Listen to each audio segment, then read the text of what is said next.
Hello, welcome back to the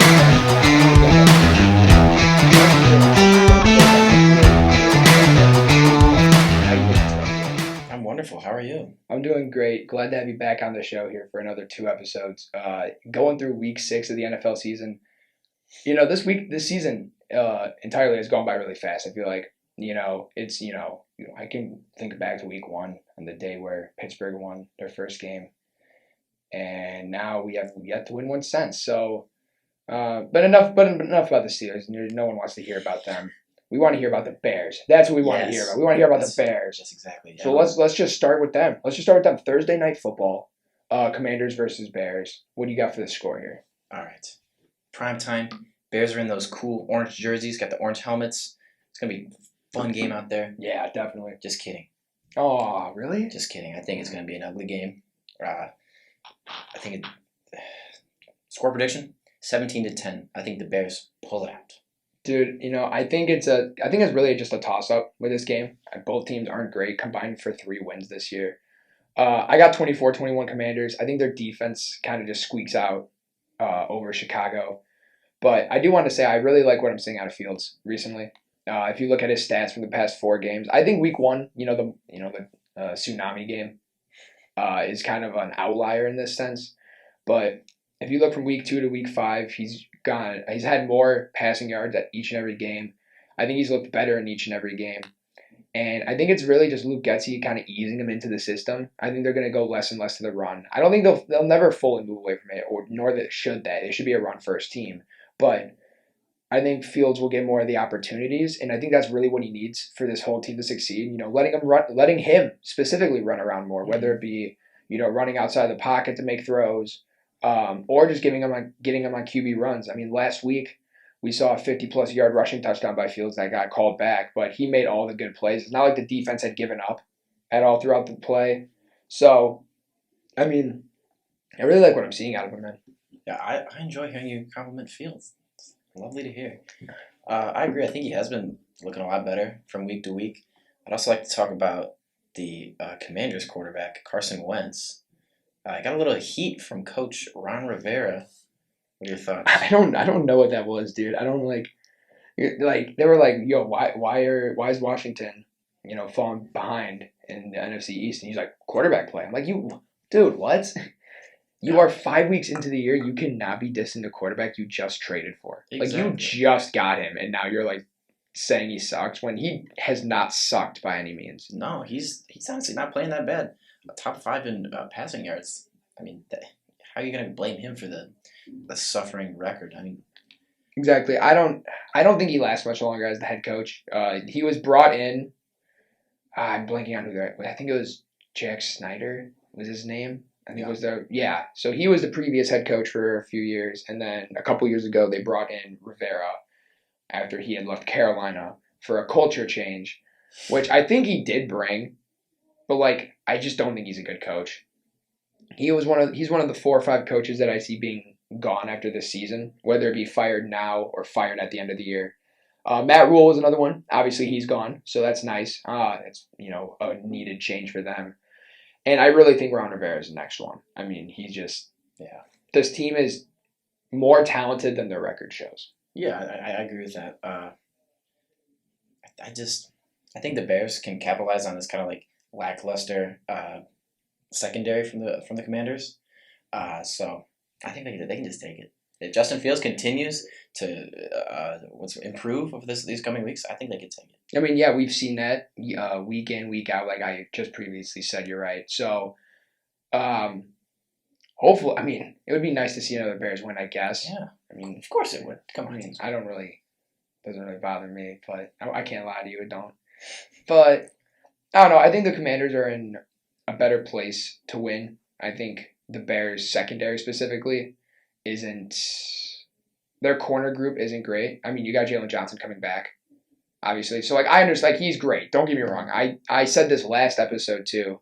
Obviously, I know you weren't here for that, but I think he's the best. He's the most valuable player on this defense, even outside of Roquan. I think we saw it these past few weeks when Johnson was out. So I think he comes back, makes a major impact, and maybe locks down Terry McLaurin, for example. So I got Jahan Dotson having a big game this week. I believe he had a big game. I think it was just week 1. Yeah, he had a big game week Mhm. 1. He's been playing consistent ever since. And I think he kind of reignites an offensive rookie of the year campaign that he had week 1 because he was like the head of it. And I've been predicting it since before the season started. I thought his fit here was perfect. So I'd expect a big game out of him. And I think kind of carrying this offense to a win. I like that take. Dotson, he's been showing up. I agree. I love Dotson. He was one of my favorite players in this draft. But yeah, so we both got opposing picks for this week or this game. Hopefully you're wrong because I want to be right. But I mean, hey, I guess the Bears wins, the Bears win. You guys obviously need some of those. So I mean, I can't be talking. I guess I have less wins than you, but All right. what are you gonna do? All right, so with that, we're gonna move on to the noon game, and this has potential to be a really good game, right? Like this is high potential to I wouldn't say two teams exceeding expectations, but you got Ravens versus Giants. I almost picked an upset. I almost picked the Giants. Oh, really? I almost did, but I didn't. I said 34-28 Ravens. I think it might be closer than people think. Some people expect like a blowout, and I'm like, that's wrong. It won't be a blowout by any means. I think it'll be a good game. All right. I like what you're saying. What I are like you what you're thinking? saying. I want to pick the Giants just because they've been underdogs and overachieving this year a little bit, but I think the Ravens will take it pretty handily. What would you say your prediction was? I said 34-28. 34-28. Yeah, I'm going 31-20 Ravens. I think that they pull it out pretty easily. If Lamar continues to play the way he's been playing, I think they take this easily. Yeah, I mean, he is definitely I'd say probably the front runner for MVP still, even with last week not being as great of a showing for him. But I think those few weeks prior really keep him up there for now. I do like what the Ravens are doing on defense, though, specifically. I really like how much pressure they're able to get. This is something they've been able to do for years, despite the personnel they've had. Like their front seven doesn't look great on paper, but they really know how to scheme pressure, put a ton of pressure on one side, and attack the other. And I think that's what they do tonight. Rookie Evan Neal, he's the Giants' right tackle, has had a bad year. He is the 7th overall pick and has not played good. Yeah. So I expect them to attack that right side a lot more, force Daniel Jones to roll out to his non-dominant side, which could really get him to make, not so good throws. Mm-hmm. And I think the turnovers are going to be an issue for the Giants. Danny Dimes. You think Danny Dimes is going to struggle today? Or Sunday? Probably. I think the Daniel Jones hype has gotten a little out of hand. He's still not a good quarterback. This is the best we've seen him ever. Yeah. But I still think he's extremely inconsistent, and that's an issue. I'd rather have an average, consistent quarterback, a guy like Garoppolo or, I don't want to even say Tannehill because I wouldn't consider Tannehill that good. Maybe like a Jared Goff more so. Yeah. Than someone like Daniel Jones who can play really good at times and then play really bad at times. Yeah. So there's 75-80% of the quarterbacks in the league I'd take over Daniel Jones right now. I'd agree. I want to see him succeed. I don't know why. I just want to see Danny Dimes. I want to see I want to see a new face in New York. I want to see a new face. I don't know. I'm kind of getting sick of Danny Dimes. What? Because he's like he's just there. That's what I love about him. Okay, there. if that's what you love about him, then I can respect it. But he's just like there, dude. I don't even know. He kind of just hangs around. But why are we even talking about Danny Dimes? We know the true leader of this offense, Saquon Barkley. Yeah. I think he's going to have another great game. I mean, he's been on a tear all season. I think that continues. I mean, there's no sign of him slowing down. He's probably the best running back in football this year. This year alone. Like guys like Jonathan Taylor. That, yeah. Jonathan Taylor isn't doing much. Not as much, I should say. Derrick Henry, kind of underperforming. He's underperforming for his standards, definitely. Nick Chubb is the only guy I'd realistically put over him. I will. I will. Saquon Barkley's 2. Nick Chubb is definitely the best running back right now. But Saquon, he's the guy to watch. If you're gonna watch this game, you watch for Saquon. Yeah, exactly. That's all that matters. I love Saquon, dude. I love Saquon. He's such a fun player. Yeah. But that's I think it's gonna be a good game. I think all things considered, it'll be a good game. You'll see a lot of good plays. I think a lot of highlight reels, a lot of highlight plays of the week will come from this game. Yeah. So you got Ravens. I got Ravens. That moves us into the 3:30 game where we got the Bills versus the Chiefs. You go first. What do you got for the score here? I'm really interested because this is like expected to be like game of the year type game. Yeah. Bills Chiefs. Bills Chiefs. I got the Chiefs. I think they can pull it out. It's kind of crazy to say that the Chiefs are low key underdogs in this game. This is the first time. I mean, I know we don't promote betting by any means. I know we don't. Here at the Play Action Podcast, we do not promote gambling at all. Thank you for saying that. Those words mean a lot. But I looked at the spread, and this is in Kansas City. This is the first time Mahomes has ever been an underdog in Arrowhead. Really? Ever. Wow. 41 consecutive home games. The Chiefs have been the favorites. That's wild. This is the first time. That's wild. That's like I think that's like an NFL record or something like that. That's crazy. That is insane. Wow. But there's a reason for that. And that's the Bills are a better team. People think it's going to be like, oh, another one of those AFC championship type games. Mm-hmm. I got 45-31 Bills. I think that's 2 touchdowns. Yeah. I think the Bills kind of handle the Chiefs pretty well. They're coming back for revenge. This has happened twice now where, there was the first game, the infamous Stephon Diggs picture. And then last year when Stephon Diggs did nothing in the AFC championship. I think he has a big game. I really like what the Bills are doing. I can't be against them. It's hard to pick against them. And they just destroyed Pittsburgh this last week. So I'm going to pick them. Well, my thoughts is like the Chiefs in Arrowhead Stadium, even if they say Mahomes is the underdog, I cannot pick against the man. I respect it. I can't. I can't do it. I feel like he's always able to deliver, and I think he'll deliver again. So I think Mahomes definitely is going to have to have a pretty big game for the Chiefs to succeed, but I think he can do it. So yeah, I think he'll definitely deliver an L to Kansas City, and I think Josh Allen takes the dub, dude. I just love what I'm seeing out of Josh Allen. I mean, he's playing like he's on rookie mode. I don't know why I stole that quote from PFF, but I don't care. Don't but I love Josh Allen. Like, you can't pick against Mahomes. I can't pick against Josh Allen. I don't know, man. I love what I'm seeing out of him.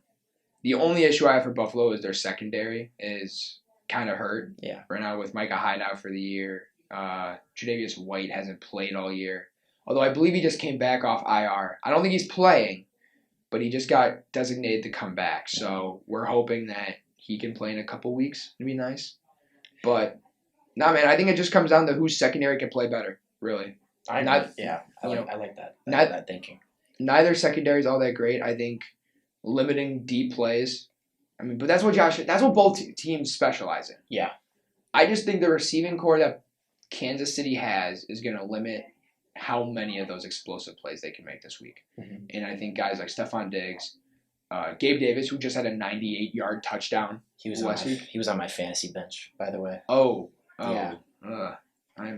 Don't mean to interject, but I'm sorry to hear that, man. That's really sad. Yeah. If it makes you feel better though, because I know you're a Bears fan, that play alone scored more fantasy points than Allen Robinson has all season. Oh, so does that make you feel better? That makes me feel really better. That's a fact. That is a fact through 5 weeks. I think this is gonna be game of the year. This is gonna be the game of the year at least once the week's over. Maybe other games ahead will take over that role. I don't know. I think this game could be game of the year, if not very close to Seattle, Detroit, that insane 40-plus scoring game from both teams. I got Bills. You got Chiefs. I think it's going to be a good one. It'll be a really good one. Yeah. And with that, we're going to go into Sunday Night Football, where we got the Cowboys versus the Eagles. I hate saying it because I love Jalen Hurts. Oh, no. I love A.J. Brown. I really do. And I like those guys for a while now. Makes me sound like a bandwagon. But, like, my favorite team's in Pennsylvania, so it counts for something. Sure. I'll give you that. But I think this is where the undefeated streak comes to an end. I think it's a very close game. I think it's a game-winning field goal type situation. I got 24-23 Dallas. Really? Yep. Wow, that's a bit of a bold pick. I need an upset. I feel like I don't have many upsets. ever. So I got to toss a couple in there. Okay. Like I said, I almost took the Giants. And I was like, this will be my upset. I respect it. I just happen to disagree with you. I get it. I agree it'll be a close game. I have 27-24 Eagles. But I think they can just take it. I mean, the Cowboys have been looking really good so far, though. Both teams have been looking really good so far. But I think the Eagles can keep rolling.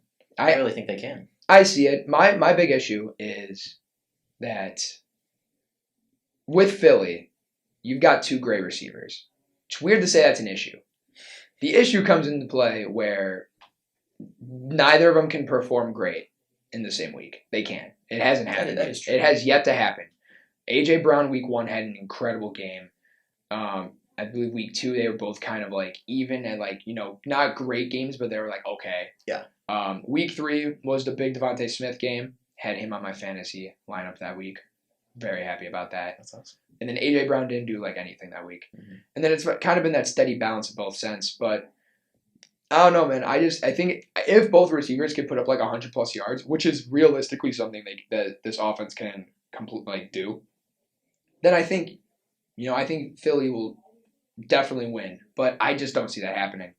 Now with guys like Micah Parsons and Trayvon Diggs on that defense, Jaron Kearse is a great safety. Donovan Wilson, great safety.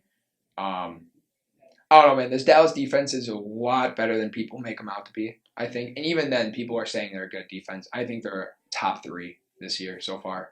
So that's kind of my reasoning for picking Dallas. I just think the defense will win them the game. You make good points, but Jalen Hurts is just him. Okay? Mm-hmm. Okay.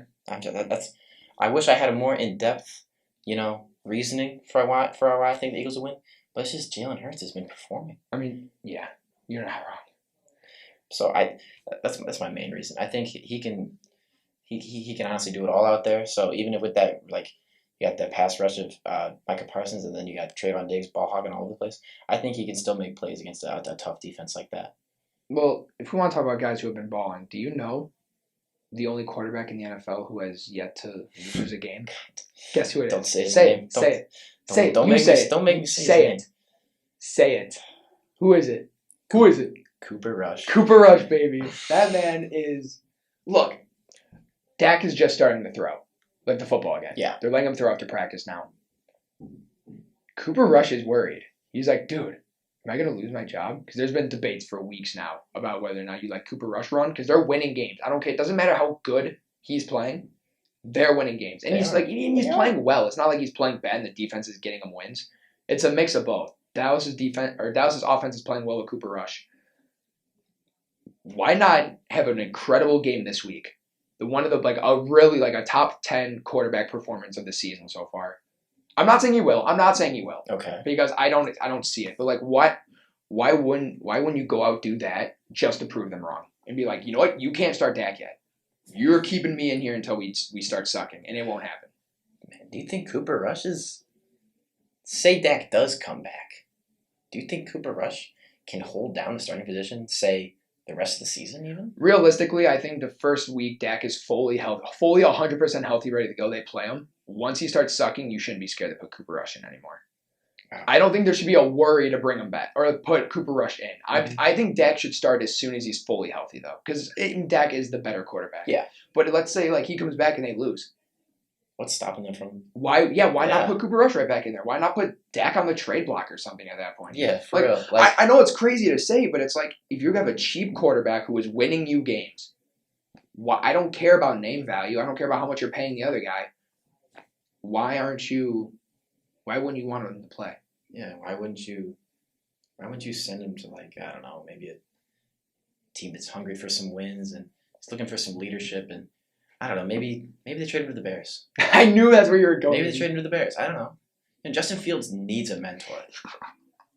Take $40 million a year just to let him sit on the bench. Yeah. Okay. Touche. Exactly. No, but I think this could be a really good. I'm hoping this is a really good primetime game, because the next primetime game after this one is annoying. Yeah. Let me explain why. I'd love to hear your reasoning. Who when you think of one of the most disappointing teams in all of the NFL, right? Based off of expectations, who would you throw in there? Because I know the first team that comes to my head. Well, think the quarterback has a catchphrase. I think he does. Is that catchphrase working? Is it working? I can't say that it has been working. Not at all, really. I'm going to take a wild guess and say you're thinking the Denver Broncos? Right on the money. Exactly. My point proven. And this is week 6, right? Denver has had 5 primetime games. What? I think it's crazy, I know. They have. I didn't even realize that. That's so sad. I think it's 5. I could be wrong Oh on my that exact God. number. Hold on. You can look at the time of their games, but I think we've talked about them almost every week. Because we of course, we over here on the Play Action podcast, we talk about all the primetime games. Exactly.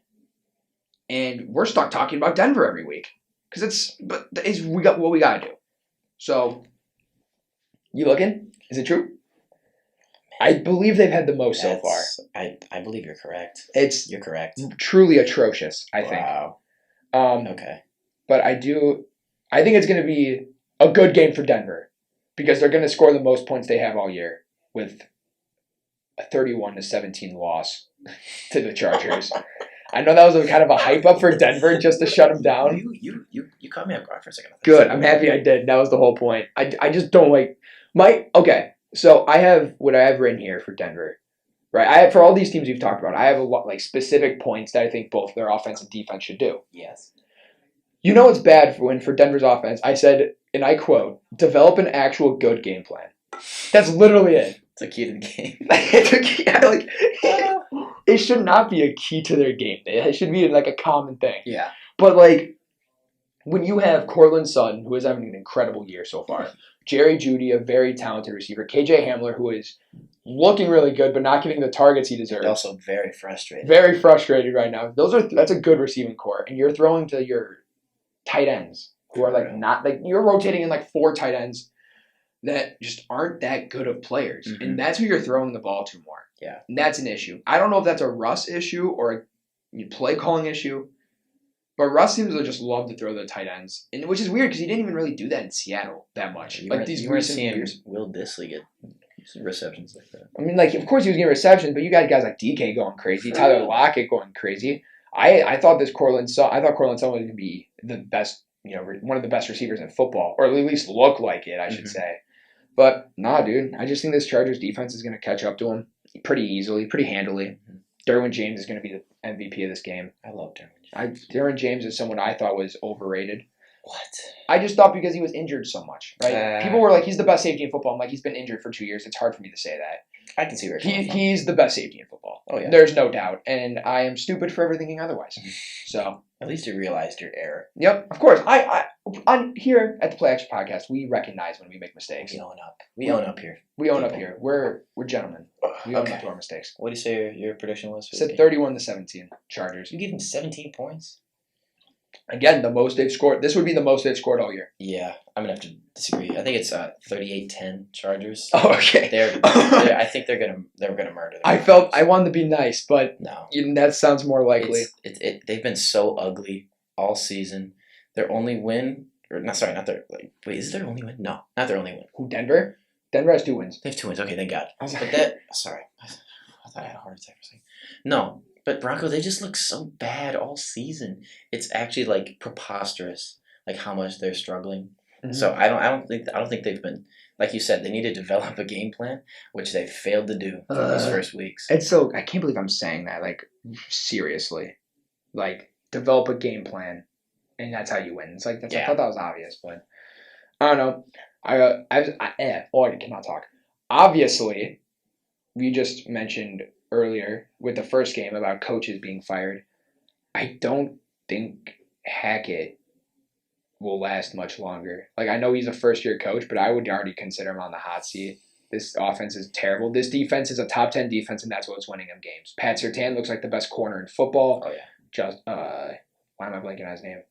I don't even think Justin Simmons has really played yet. I don't know if he played last week, but I think he's been injured all year so far. Yeah.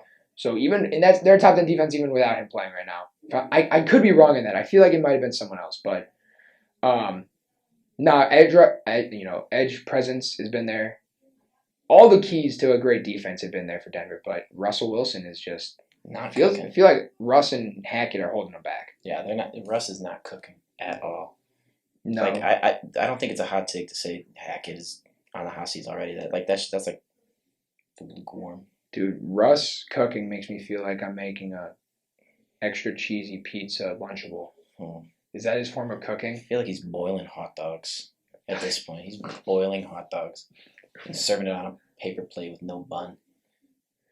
Instead of let Russ cook, it should be let Russ boil hot dogs at the stove. They're letting him, that's for sure. Gosh. I think they've been boiling a little too long, if I'm being honest, after watching this season. Ugh. No, that's a great way of putting it. I like that boiling hot dogs one. That's good. I mean, but we both got the Chargers for this game. So, yeah, I think that's going to do it for this episode of the Play Action Podcast presented by Warrior Student Media. Is there anything else you want to touch on? Any of these games? Anything you want to mention real quick before we sign off here? Do not eat anything Russell Wilson puts on a plate. That's something I can stand for, I think. Thank you. I stand for that. So, thank you. Yeah, with that being said, I'm TJ Haws. He's Caiden Bunting. And we'll see you in the next one. Bye.